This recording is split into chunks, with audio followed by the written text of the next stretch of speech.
Alright guys, welcome back to the channel. And before we dive into today's absolutely wild case, make sure you hit that subscribe button and ring the bell because trust me, you're going to want to see where this story goes. And I mean that literally because, spoiler alert, nobody knows where it goes. Not the police, not the FBI, not even the family dog. And yeah, the dog's going to be important later, so stick around. Today, we're talking about the Jamison family. And when I tell you this case has everything, mysterious cash, creepy surveillance footage, a starving dog, and enough red flags to open a flag store, I am not exaggerating. This is one of those cases that starts weird, gets weirder, and then just straight up refuses to make sense. So grab your snacks, get comfortable, and let's get into it. Who were the Jamisons? Okay, so first let me introduce you to our family. We've got Bobby Dale Jamison, age 44, dad of the family. Then there's Sherilynn Jamison, age 40, the mom, and their adorable 6-year-old daughter, Madyson Stormy Star Jamison. Yes, her middle name is Stormy Star. I love it. Very Oklahoma.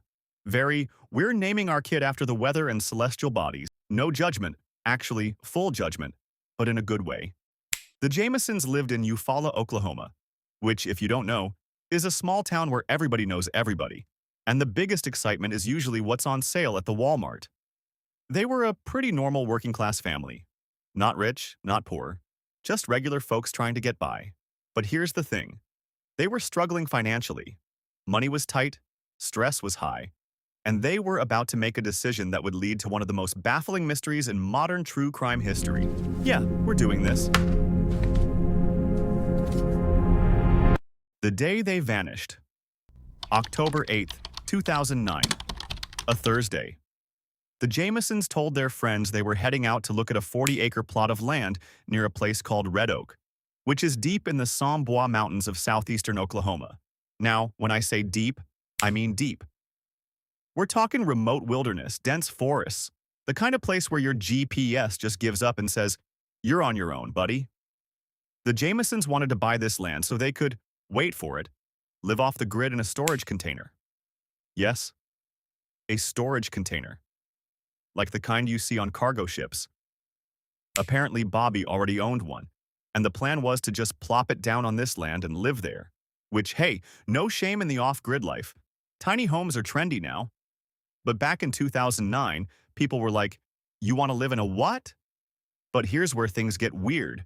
And I mean capital W, underline it 3 times weird.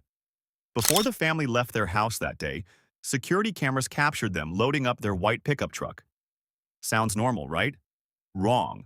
Because the footage shows Bobby and Sherilynn making trip after trip after trip, carrying stuff from the house to the truck over and over and over again. And they're not talking. They're not looking at each other. They're just silently loading and unloading things like they're in some kind of trance. People who've watched the footage describe it as zombie-like or robotic. One investigator said they looked like they were sleepwalking. It's genuinely unsettling.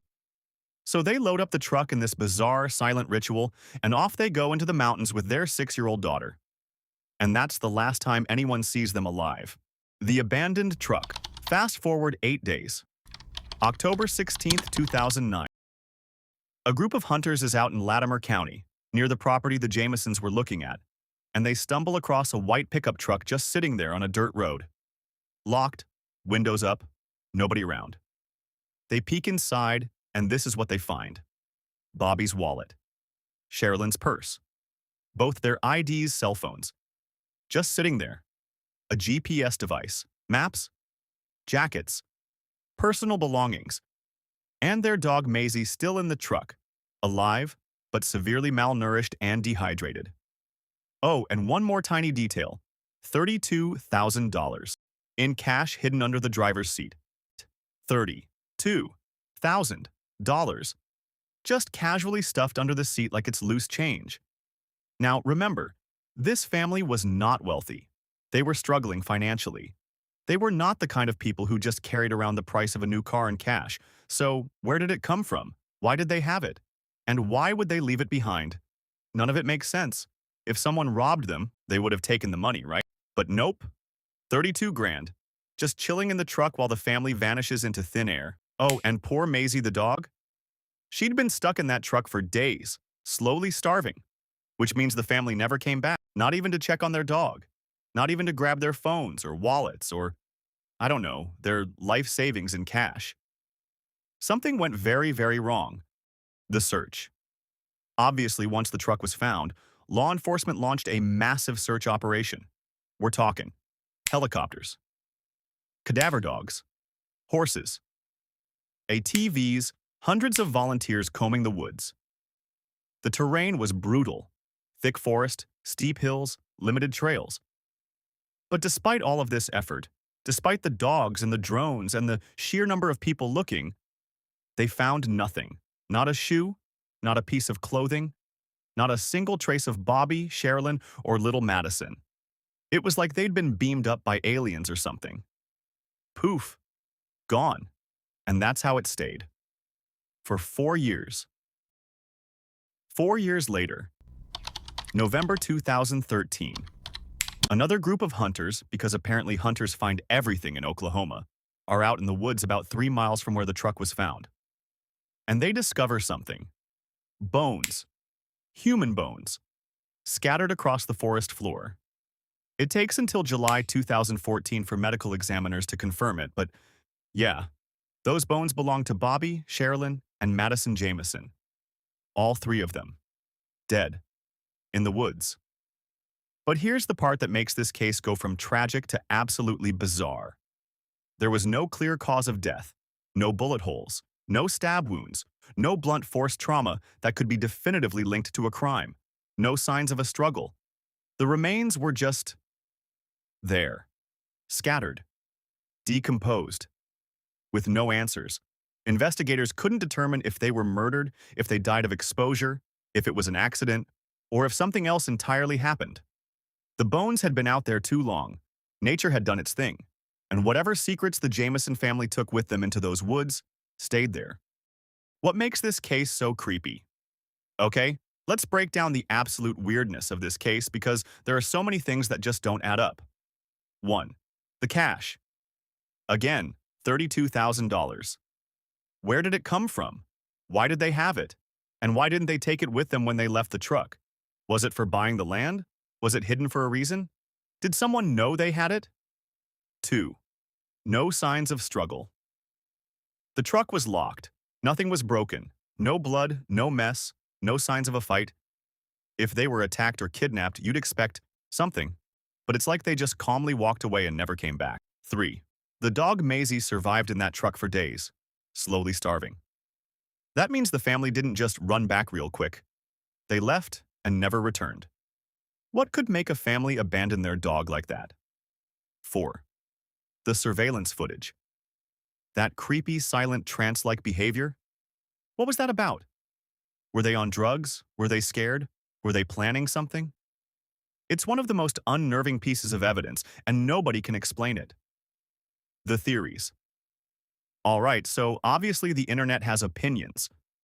Let's run through the main theories. Theory 1, they got lost and died. Maybe they wandered into the woods, got disoriented, and succumbed to the elements. It's possible. Wilderness survival is no joke. But this doesn't explain the cache, the weird behavior, or why search dogs found absolutely nothing for 4 years. Theory 2. Mental health crisis. Some people who knew the Jamisons said they'd been acting strange, talking about spirits, complaining about their house being haunted, seeming paranoid. Could they have been experiencing some kind of shared psychosis or mental breakdown? Maybe. But that still doesn't explain what actually happened to them. Theory 3. Foul play/drug activity. The area was known for meth production and drug trafficking. Some think the Jamisons accidentally stumbled into something dangerous, a drug operation maybe, and were killed to keep them quiet. But again, no evidence, no suspects, no weapon.